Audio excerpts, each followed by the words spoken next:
ಈಗ ಕರ್ಮಾನುಸಾರವಾಗಿ ನಾವು ಫಲಗಳನ್ನ ಅನುಭವಿಸಾಗಿದ್ರೆ ಪೂಜೆ ಯಾಕೆ ಮಾಡ್ಬೇಕು? ಮರು ಪ್ರಶ್ನೆ. ಹೌದು. ಈಗ ಕರ್ಮ ಫಲಗಳನ್ನ ನಾವು ನಮ್ದೇನೋ ಒಂದು ಹೋಗ್ಬೋದು, ಕಳ್ಕೊಳ್ಬಹುದು, ಪಡ್ಕೊಳ್ಬಹುದು, ಏನೋ ಮಾಡ್ಬೋದು ಅಂದ್ರೆ ಪೂಜೆ ಯಾಕೆ ಮಾಡ್ಬೇಕು? ಗುರುಗಳ ಆಶೀರ್ವಾದ, ಕೃಪೆ, ಅನುಗ್ರಹ ಸಿಗದೇನೆ ಇವ್ರು ಗುರುಗಳು ಮಾತ್ರ ಅಲ್ಲ, ಗುರುಗಳು ಒಂದು ಚಾನಲ್ ಅಷ್ಟೇ. ಕುಲದೈವ, ಆರಾಧ್ಯ ದೈವ, ಅದೃಷ್ಟ ದೈವ, ಅದ್ರ ಕಡೆಯಿಂದ ಆಶೀರ್ವಾದ, ಕೃಪೆ, ಅನುಗ್ರಹ ಸಿಕ್ಲಿಲ್ಲ ಅಂದ್ರೆ ಅದನ್ನು ಗುರುಗಳ ಮೂಲಕನೇ ಚಾನಲೈಸ್ ಮಾಡ್ಬೇಕು. ಮದುವೆ ಮಾಡಿಸೋರ್ಗು ನಾ ಕರಿತೀನಿ, ಇದನ್ನ ಕೃಪೆ ಅಂತ ಕರಿ. ಮಕ್ಕಳಾಗ್ಲಿಲ್ಲ, ಅವ್ರ ಮಕ್ಕಳಾಗೋರ್ಗು ನನ್ನ ಕೃಪೆ ಪ್ರಸನ್ನ ಅಂತ ಅನ್ಸ್ಬೇಕು. ಪ್ರಸನ್ನ ಅಂದ್ರೆ ಖುಷಿಗೊಂಡ. ಇನ್ನು ಅನುಗ್ರಹ ಅಂದ್ರೆ ಏನು ಅಂದ್ರೆ ನನ್ನ ಕಡೆ ಉಸಿರಿರೋರ್ಗು ನಿನ್ನ ಕಡೆ ಉಸಿರಿರೋರ್ಗು ಒಂದು ಸಲ ನಾನು ಯಾರಿಗಾದ್ರೂ ಅನುಗ್ರಹಿಸಿದ್ರೆ ಸ್ಪಷ್ಟತೆಯನ್ನ ನಾನು ಆಶೀರ್ವಾದ ಅಂತೀನಿ, ಮಾರ್ಗದರ್ಶನನ ಕೃಪೆ ಅಂತೀನಿ, ಪರಿಹಾರನ ಅನುಗ್ರಹ ಅಂತ ಜೀವನ ಪರ್ಯಂತ ಇರುತ್ತೆ. ಕೆಲವರು ಗುರುಗಳು ಕೊಟ್ಟಂತ ಅನುಗ್ರಹ ಮುಂದಿನ ಜನ್ಮಕ್ಕೂ ಕೂಡ ಪಾಸ್ ಆಗುತ್ತೆ. ಹಿಂಗಾಗಿರೋದ್ರಿಂದ ಪೂಜಾರಿ ಯಾಕೆ ಸೋತ ಅಂದ್ರೆ ಇಷ್ಟೆಲ್ಲ ವಿಷಯಗಳು ಅದ್ರ ಸುತ್ತಮುತ್ತ. ನಿಮಗೆ ಇವಾಗ ಉತ್ತರ ಸಿಕ್ತು ಅಂತ ನಾನು ಭಾವಿಸ್ತೀನಿ ವೀಕ್ಷಕರೇ.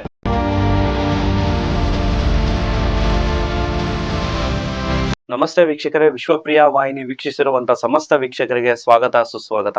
ಇನ್ನೊಂದು ಅದ್ಭುತವಾದ ಒಂದು ಸಂಚಿಕೆಗೆ ನೀವು ನೋಡ್ತಾ ಇದ್ದೀರಾ. ಇವಾಗ ಸಾಕಷ್ಟು ಕಳೆದ ಸಂಚಿಕೆಯಲ್ಲಿ ಚಿತ್ತಚೇತನ ಗುರುಜಿ ಅವರ ಒಂದು ಸಂಚಿಕೆಗಳನ್ನ ನೋಡ್ತಾ ಬರ್ತಾ ಇದ್ದೀರಾ, ಪ್ರೋತ್ಸಾಹಿಸ್ತಾ ಬರ್ತಾ ಇದ್ದೀರಾ. ಹಲವಾರು ಉತ್ತಮವಾದಂತಹ, ವಿಶೇಷವಾದಂತಹ ಜ್ಞಾನವನ್ನ ನಮ್ಮ ವೀಕ್ಷಕರಿಗೆ ನೀಡ್ತಾ ಬರ್ತಾ ಇದ್ದಾರೆ. ಸೊ ಇನ್ನೊಂದು ಅದ್ಭುತವಾದ ಸಂಚಿಕೆ, ಅದ್ಭುತವಾದ ವಿಶೇಷವಾದಂತಹ ಒಂದು ಜ್ಞಾನನ ಹಂಚ್ಕೊಳ್ಳಕ್ಕೆ ನಿಮ್ಮೆಲ್ಲರ ಮುಂದೆ, ವೀಕ್ಷಕರ ಮುಂದೆ ಮತ್ತೆ ಅವರ ಒಂದು ವಿಡಿಯೋನ ಮಾಡ್ತಾ ಇದ್ದೀವಿ. ಅವರನ್ನ ಕಾರ್ಯಕ್ರಮಕ್ಕೆ ಸ್ವಾಗತಿಸೋಣ. ನಮಸ್ತೆ ಗುರುಗಳೇ, ಕಾರ್ಯಕ್ರಮಕ್ಕೆ ಸ್ವಾಗತ. ನಮಸ್ತೆ. ಮೊದಲು ಪ್ರಾರ್ಥನೆಯೊಂದಿಗೆ ಶುರು ಮಾಡ್ಬಿಡೋಣ. ಸರ್ವಂ ಧರ್ಮರತ್ನಾಕರ ಭೈರವ ಗೋರಾಮ್ ಜಗನ್ನಾಥ ಗುರುಪಾದಾರ್ಪಣಮಸ್ತು. ಓಕೆ. ಗುರುಗಳೇ, ನಮಗೆ ತಿಳಿದೇ ಇರತಕ್ಕಂತ ಒಂದು ಹಲವಾರು ಮಾಹಿತಿನ ನೀಡ್ತಾ ಬರ್ತಾ ಇದ್ದೀರಾ, ಒಳ್ಳೆ ನಾಲೆಜ್ ಜ್ಞಾನವನ್ನ ನೀಡ್ತಾ ಬರ್ತಾ ಇದ್ದೀರಾ. ಅದಕ್ಕೆ ಧನ್ಯವಾದ ಸೂಚಿಸ್ತಾ, ಕಳೆದ ಸಂಚಿಕೆಯಲ್ಲಿ ನಾವು ಒಂದು ಸಬ್ಜೆಕ್ಟ್ ಬಗ್ಗೆ ನಾವು ಮಾತಾಡ್ತಾ ಇದ್ವಿ. ಸಾಕಷ್ಟು ವೀಕ್ಷಕರಿಂದ ಕೂಡ ಹಲವಾರು ಕಮೆಂಟ್ಸ್ ಮುಖಾಂತರ ಅವರು ಕೇಳ್ತಾ ಇದ್ದಾರೆ. 12 ವರ್ಷಗಳಿಂದ ಅವರು ಆರಾಧನೆ ಮಾಡ್ತಾ ಬರ್ತಾ ಇದ್ರು ಆಂಜನೇಯನ್ನ. ಸೊ ಹಾಗಾಗಿ ಒಂದ್ ಕಡೆ ಅವರು ದುಡ್ಡು ಹಾಕ್ತಾರೆ, ದುಡ್ಡನ್ನ ಕಳ್ಕೊಂತಾರೆ. ಸೊ ಅವರಿಂದ ₹1 ಕೂಡ ತಗೊಳಕ್ ಆಗಿಲ್ಲ, ಅವ್ರಿಗೆ ಸಾಧ್ಯ ಆಗಿಲ್ಲ. ಅದಕ್ಕೆ ಅದರ ಒಂದು ವಿಷಯವಾಗಿ ನೀವು ನೆಕ್ಸ್ಟ್ ಎಪಿಸೋಡ್ ಅಲ್ಲಿ ತಿಳಿಸ್ತೀನಿ ಆ ಉತ್ತರನ. ನೀವು ವೀಕ್ಷಕರಿಗೆ ಕೇಳಿದ್ರಿ, ನಿಮ್ಮಿಂದ ಒಂದು ಉತ್ತರ ಏನ್ ಬರುತ್ತೆ ಅಂತ ನೋಡ್ಬಿಟ್ಟು ಹೇಳ್ತೀನಿ ಅಂತ. ನಾನು ಹಾಗೆ ವೀಕ್ಷಕರೇ, ನಾನು ಅದೊಂದು ಕಮೆಂಟ್ಸ್ ನೀವು ಯಾರು ಏನ್ ಕಳ್ಸಿದೀರಾ ಅದನ್ನ ಕೆಲವೊಂದು ಅದರಲ್ಲಿ ಪಿಕ್ ಮಾಡಿ ನಾನು ಗುರುಗಳಿಗೆ ಕೇಳ್ತೀನಿ, ನೋಡೋಣ ಎಷ್ಟರ ಮಟ್ಟಿಗೆ ನಿಮ್ಮ ಜ್ಞಾನ ಇದೆ ಅಂತ. ಒಬ್ರು ಕಳ್ಸಿದಾರೆ ಗುರುಗಳೇ, ಹಣೆ ಬರದಲ್ಲಿ ಬರೆದಿದ್ದು ಸಿಕ್ತು ಅಷ್ಟೇ, ಅವನ ಗತಿ ಹತ್ರ ಆಯ್ತು, ಅದಕ್ಕೆ ಆಂಜನೇಯ ಸ್ವಾಮಿ ಏನ್ ಮಾಡ್ತಿದ್ದಾರೆ ಅವರ ಕರ್ಮ ಅಂತ ಒಬ್ರು ಕಳ್ಸಿದ್ದಾರೆ. ಇನ್ನೊಬ್ರು ಹೇಳ್ತಾ ಇದಾರೆ, ಭಕ್ತಿ ಶ್ರದ್ಧೆನೇ ಇಲ್ಲ ಅಂದ್ರೆ ಹೇಗೆ ಅನುಗ್ರಹ ಮಾಡ್ತಾರೆ ಆಂಜನೇಯ? ಆಮೇಲೆ ಮನಸ್ಸು ಕಲ್ಮಶ ಇರ್ಬೇಕು, ಮತ್ತೆ ಪೂಜೆನೆ ಸರಿಯಾಗಿ ಮಾಡಿಲ್ಲ ಅಂದ್ರೆ ಹೇಗೆ ಫಲ ಸಿಗುತ್ತೆ? ಈ ರೀತಿ ಇನ್ನೊಬ್ರು, ನಮಸ್ಕಾರ ಗುರುಗಳೇ, ಆಂಜನೇಯನ ಪೂಜೆ ಮಾಡೋರು ಸಾತ್ವಿಕವಾಗಿ ಇರಲಿಲ್ಲ ಅನ್ಸುತ್ತೆ. ಮನ್ಸಲ್ಲಿ ಬೇರೆ ಏನೇನೋ ಕೆಟ್ಟ ಆಲೋಚನೆ, ಅವರ ಬಗ್ಗೆ ಅವರು ಏನನ್ನು ಭಗವಂತನ ಬಳಿ ಕೇಳಿಲ್ಲ ಅನ್ಸುತ್ತೆ. ಸೊ ಈ ರೀತಿ ಸಾಕಷ್ಟು ಜನ ಕಳ್ಸಿದ್ದಾರೆ ಗುರುಗಳೇ. ಇದರಲ್ಲಿ ಒಂದು ಕೆಲವೊಂದು ಮಾತ್ರ ನಾನು ತಿಳಿಸ್ತಾ ಇದ್ದೀನಿ. ಸೊ ನಿಮ್ಮಿಂದ ಒಂದು ಉತ್ತರನ ವೀಕ್ಷಕರು ಕೂಡ ಕಾಯ್ತಾ ಇದ್ದಾರೆ. ಪಾಪ ಅವ್ರವ್ರ ಜ್ಞಾನ ಎಷ್ಟಿದೆ, ಅಷ್ಟು ಬುದ್ಧಿ ಎಷ್ಟಿದೆ, ಅಷ್ಟು ತಿಳ್ಕೊಂಡಿರೋದು ಎಷ್ಟರ ಮಟ್ಟಿಗೆ ಅದನ್ನ ಮಾತ್ರ ಆನ್ಸರ್. ಬಟ್ ರಿಯಲ್ ಆಗಿ ಕೆಲವರು ಮಾಡಿರೋ ಕಾಮೆಂಟ್ಗೆ, ಈಗ ಆತ ಪೂಜೆ ಕರ್ಮಾನುಸಾರವಾಗಿ ಕರ್ಮ ಫಲಗಳು ಸಿಕ್ಕಿದೆ, ಅದಕ್ಕೋಸ್ಕರ ಹನುಮಂತಂದೇನು ತಪ್ಪಿಲ್ಲ ಅಥವಾ ಏನೋ ಒಂದು ಕಾಮೆಂಟ್ ಹಾಕಿದ್ದಾರೆ. ಈಗ ಕರ್ಮಾನುಸಾರವಾಗಿ ನಾವು ಫಲಗಳನ್ನ ಅನುಭವಿಸಂಗಿದ್ರೆ ಪೂಜೆ ಯಾಕೆ ಮಾಡ್ಬೇಕು? ಮರು ಪ್ರಶ್ನೆ. ಹೌದು. ಈಗ ಕರ್ಮ ಫಲಗಳನ್ನ ನಾವು ನಮ್ದೇನೋ ಒಂದು ಹೋಗ್ಬೋದು, ಕಳ್ಕೊಳ್ಬಹುದು, ಪಡ್ಕೊಳ್ಬಹುದು, ಏನೋ ಮಾಡ್ಬೋದು ಅಂದ್ರೆ ಪೂಜೆ ಯಾಕೆ ಮಾಡ್ಬೇಕು? ಈಗ ಏನಾದ್ರೂ ಮಾಡ್ತಾ ಇದೀನಿ ಅಂದ್ರೆ ಅದರಿಂದ ಏನಾದ್ರೂ ನನಗೆ ಪ್ರತಿಫಲ ಸಿಗ್ಬೇಕು. ಪ್ರತಿಫಲ ಸಿಗ್ಲಿಲ್ಲ, ಪರಿಹಾರಗಳು ಸಿಗ್ಬೇಕು. ಅದು ಸಿಗ್ಲಿಲ್ಲ, ಅಟ್ಲೀಸ್ಟ್ ಸಮಾಧಾನನಾದ್ರೂ ಸಿಗ್ಬೇಕು. ಈಗ ಆ ತರ ಮಾಡಿರೋಂತ ಅವ್ನು ಕಳ್ಕೊಂಡಿರೋ ಕೆಲ್ಸಕ್ಕೆ ಅದು 12 ವರ್ಷ ಪೂಜೆ ಮಾಡಿ ಪ್ರಯೋಜನ ಏನ್ ಬಂತು? ಈಗ ದೇವ್ರೇ ಕಾಪಾಡಪ್ಪ ಅಂತ ಎಲ್ಲಾರು ಕೈ ಮುಗಿತೀರಿ, ತಿರುಪತಿ, ಧರ್ಮಸ್ಥಳ, ಪುಣ್ಯಕ್ಷೇತ್ರಗಳಿಗೆ. ಈಗ ಕಾಪಾಡ್ತಾನೆ ಅಂತ ಭರವಸೆ ಮೇಲೆ ಹೋಗ್ತೀರಿ ಎಲ್ಲ ಭಕ್ತಾದಿಗಳು, ಬಟ್ ಕಾಪಾಡಕ್ ಆಗ್ಲಿಲ್ಲ ಅಂದ್ರೆ ನೆಕ್ಸ್ಟ್ ಏನು, ಯಾಕೆ ಹೋಗ್ಬೇಕು? ಇದೊಂದು ಪ್ರಶ್ನೆ ಹುಟ್ಟುತ್ತೆ.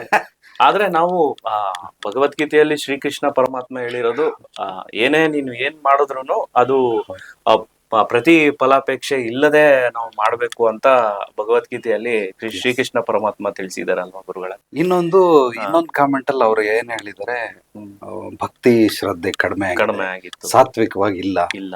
ಸೊ ಅವರು ಮೈಲಿಗೆ ಆಗಿದ್ದಾರೆ ಅಥವಾ ಏನೋ ಅವ್ರವ್ರ ಕೆಟ್ಟ ಆಲೋಚನೆ ಇಟ್ಕೊಂಡು ಮಾಡಿರ್ಬೋದು. ಆ ರೀತಿ ಇಲ್ಲ, ಅದು ಶ್ರದ್ಧೆ ಭಕ್ತಿ ಅವರವರ ಭಾವಕ್ಕೆ ಬಿಟ್ಟದ್ದು.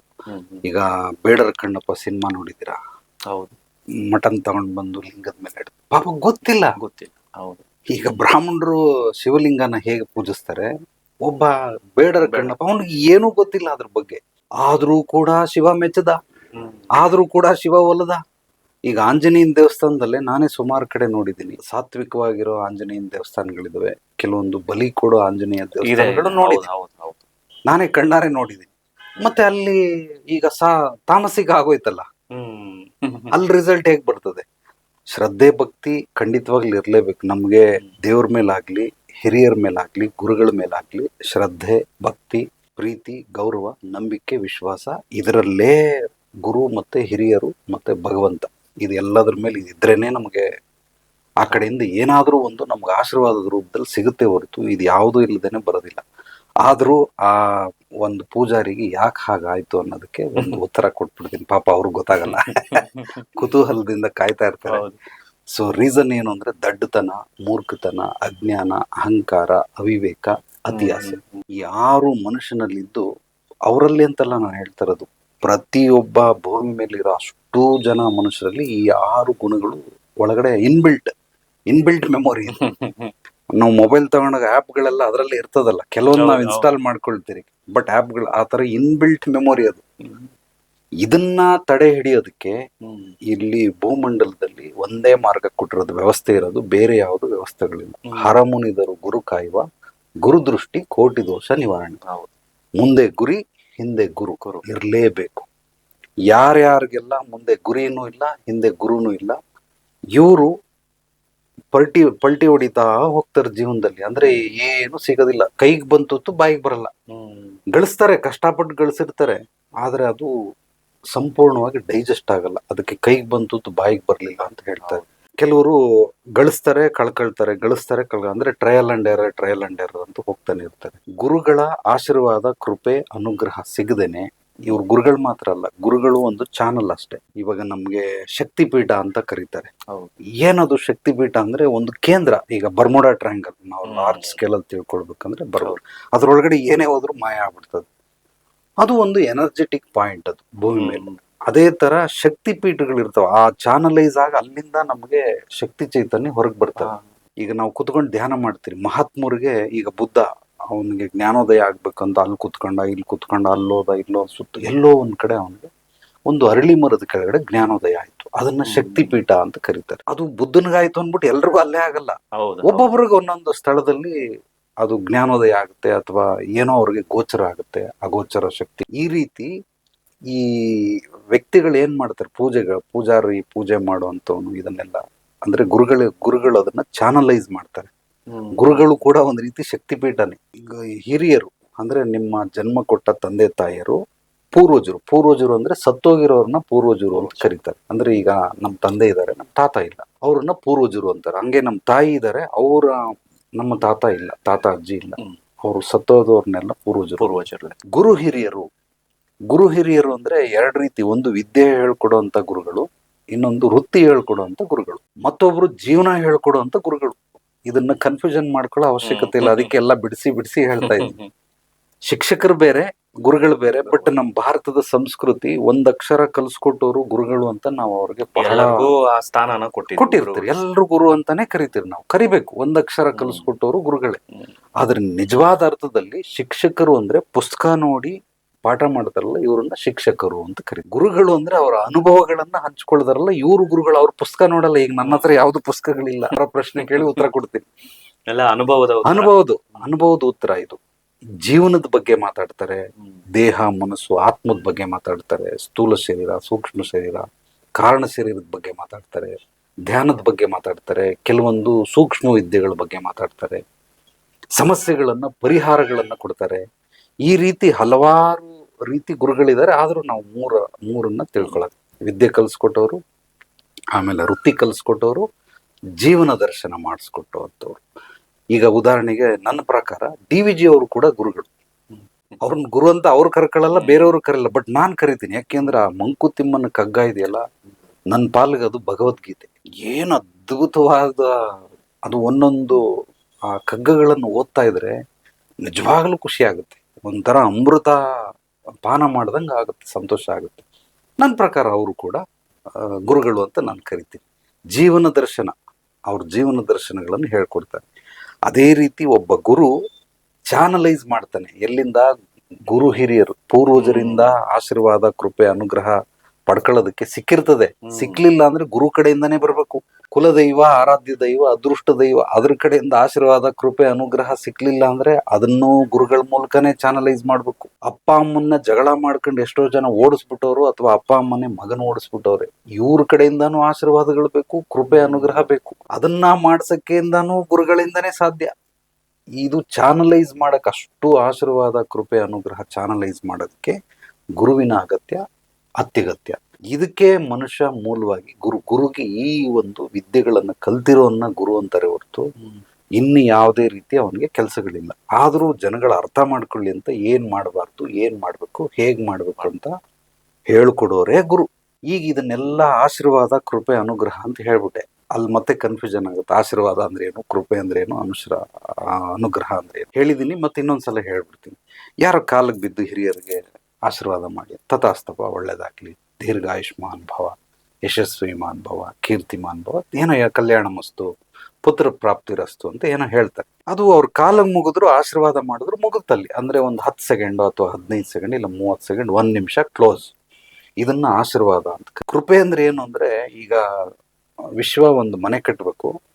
ಆ ಮನೆ ಕಟ್ಟೋ ಗೃಹ ಪ್ರವೇಶವರೆಗೂ ನನ್ನ ಕೃಪೆ ನಿನ್ ಮೇಲೆ ಇರ್ತದೆ. ಯಾರೋ ಫಾರಿನ್ಗೆ ಹೋಗ್ಬೇಕು, ಇಲ್ಲಿ ಕೆಲಸ ಸಿಕ್ಕಿ ಅವನಿಗೆ ಸಕ್ಸಸ್ ಆಗ್ಲಿಲ್ಲ, ನಾನು ಅವನಿಗೆ ಫಾರಿನ್ ಕಳಿಸ್ತೀನಿ, ಅಲ್ಲೋಗಿ ಕೆಲಸ ಸಿಗ್ತದೆ. ಅಲ್ಲಿವರೆಗೂ ನನ್ನ ಕೃಪೆ ಇರ್ತದೆ. ಅಲ್ಲಿ ಒಂದು ಬಿಸ್ನೆಸ್ ಮಾಡ್ಬೇಕು. ಈಗ ಯಾರಿಗೂ ಮದುವೆ ಆಗಿಲ್ಲ, ಅವ್ರಿಗೆ ನಾನು ಮದುವೆ ಮಾಡಿಸೋವರೆಗೂ ನಾನು ಇರ್ತೀನಿ. ಇದನ್ನ ಕೃಪೆ ಅಂತ ಕರೀತಾರೆ. ಮಕ್ಕಳಾಗ್ಲಿಲ್ಲ, ಅವ್ರ ಮಕ್ಕಳಾಗೋವರೆಗೂ ನನ್ನ ಕೃಪೆ ಇರ್ತದೆ. ಕೃಪೆ ಮೀನ್ಸ್ ಇದನ್ನ ಒಂದು ಸಮ್ ಪೀರಿಯಡ್ ಅಷ್ಟೇ, ಇಲ್ಲಿಂದ ಇಲ್ಲಿವರೆಗೂ ನನ್ನ ಕೃಪೆ ನಿನ್ ಮೇಲಿರುತ್ತೆ ಅಂತ. ಇದನ್ನ ಗೊತ್ತಿಲ್ಲದೆ ಇರೋರು ಕೆಲವರು ಮನೆಗಳಿಗೆ ಹನುಮಂತನ ಕೃಪೆ ಅಂತ ಹಾಕ್ಸಿರ್ತಾರೆ. ಕೃಪೆ ಅಂದ್ರೆ ಎಷ್ಟು? ಅದಕ್ಕೊಂದು ಟೈಮ್ ಲಿಮಿಟ್ ಇದೆ. ಎಸ್, ಅಲ್ಲಿ ಏನೇ ಕೆಲಸಗಳಾಗ್ಬೇಕಾದ್ರೆ ಆ ಕೆಲಸಗಳು. ಈಗ ಅಪ್ಪ ನಾವ್ ಈ ಮನೆಯಲ್ಲಿ ಬಂದ್ಮೇಲೆ ಒಳ್ಳೆ ಬಿಸ್ನೆಸ್ ಇಂಪ್ರೂವ್ ಆಗ್ಲಿ, ಆ ಬಿಸ್ನೆಸ್ ಇಂಪ್ರೂವ್ ಅದೊಂದು ಕೃಪೆ ಅಷ್ಟಕ್ಕೆ ಮಾತ್ರ ಇರುತ್ತೆ. ಅದಕ್ಕೆ ಪ್ರಸನ್ನ ಅಂತ ಹಾಕ್ಸ್ಬೇಕು. ಪ್ರಸನ್ನ ಅಂದ್ರೆ ಖುಷಿಗೊಂಡ, ಯಾವಾಗ್ಲೂ ಹಸನ್ಮುಖನಾಗಿದ್ದಾನೆ, ನಮ್ಮ ಮೇಲೆ ಸದಾ ದಯೆ ಕರುಣೆಯನ್ನ ಪಾಲಿಸ್ತಾ ಇದ್ದಾನೆ. ಅದಕ್ಕೆ ಪ್ರಸನ್ನ ಅಂತ ಹಾಕಿದ್ರೆ ಬಹಳ ಒಳ್ಳೇದು. ಬಟ್ ಕೆಲವರು ಕೃಪೆ ಅಂತ ಹಾಕಿರ್ತಾರೆ. ಕೃಪೆ ಅಂದ್ರೆ ಇಷ್ಟು.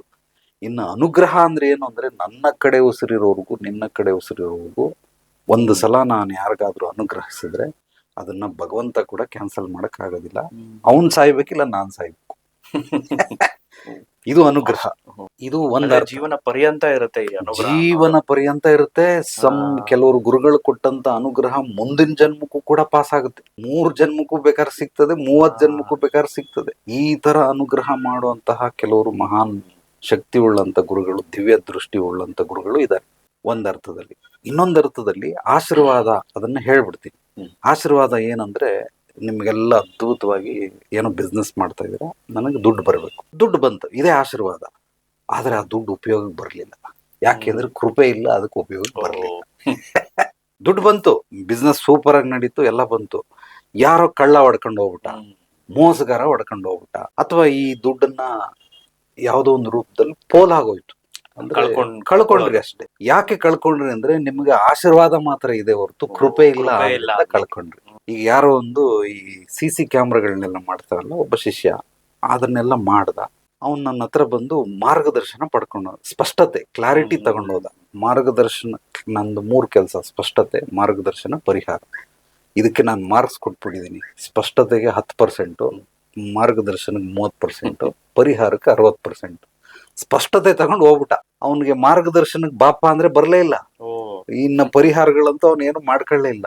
ಸೀದಾ ಹೋದ, ಒಂದು 15 ಲಕ್ಷ ಏನೋ ದುಡ್ಡು ಬಂತು, ಅದು ಲಾಸ್ ಆಗೋಯ್ತು, ಮತ್ತೆ ಬಂದ. ಅಂದ್ರೆ ಅವನಿಗೆ ಆಶೀರ್ವಾದ ಇರೋರ್ಗೆ ದುಡ್ಡು ಬರ್ತದೆ, ಬಟ್ ಕೃಪೆ ಆಗಲ್ಲ. ಆ ದುಡ್ಡನ್ನು ತಗೊಂಡು ಅವನು ಸಾಲ ತೀರಿಸ್ಬೇಕು ಅಂತ ಅನ್ಕೊಂಡಿದ್ದ, ಸಾಲ ತೀರ್ಲಿ. ಈಗ ನನ್ನ ಹತ್ರ ಏನಾದ್ರು ಅವ್ನ ಮಾರ್ಗದರ್ಶನ ತಗೊಂಡಿದ್ರೆ ಖಂಡಿತವಾಗ್ಲೂ ಸಾಲ ತೀರಿಸ್ತಾ ಇದೆ. ಮಾರ್ಗದರ್ಶನ ಅಂದ್ರೆ ಏನು? ಸ್ಪಷ್ಟತೆಯನ್ನ ನಾನು ಆಶೀರ್ವಾದ ಅಂತೀನಿ, ಮಾರ್ಗದರ್ಶನನ ಕೃಪೆ ಅಂತೀನಿ, ಪರಿಹಾರನ ಅನುಗ್ರಹ ಅಂತ. ಅವ್ನು ಒಂದ್ ತಗೊಂಡು ಹೋಗ್ಬಿಟ್ಟು ನೆಕ್ಸ್ಟ್ ಮಾಡ್ಲಿಲ್ಲ, ಅದಕ್ಕೆ ಬರ್ಲಿಲ್ಲ. ಇದಾದ್ಮೇಲೆ ನೆಕ್ಸ್ಟ್ ತಿರ್ಗಾ ಬಂದ್ರೆ ಈಗ ಇನ್ನೊಂದು ಸಲ 15 ಲಕ್ಷ ಬರ್ಬೇಕಂದ್ರೆ ಇನ್ನೂ 1 ವರ್ಷ ಸರ್ಕಸ್ ಮಾಡ್ಬೇಕು ನೀನು. ಈ ಸಲ ಆ ರೀತಿ ಮಾಡ್ಬೇಡ, ನಾನ್ ನಿನಗೆ ಕೃಪೆಯನ್ನ ನೀಡ್ತಾ ಇದ್ದೀನಿ, ನಿನ್ನ ಸಾಲ ತೀರೋವರೆಗೂ ನನ್ನನ್ನ ಫಾಲೋ ಮಾಡಷ್ಟೇ, ಆಮೇಲೆ ಮಾಡ್ಬೇಡ.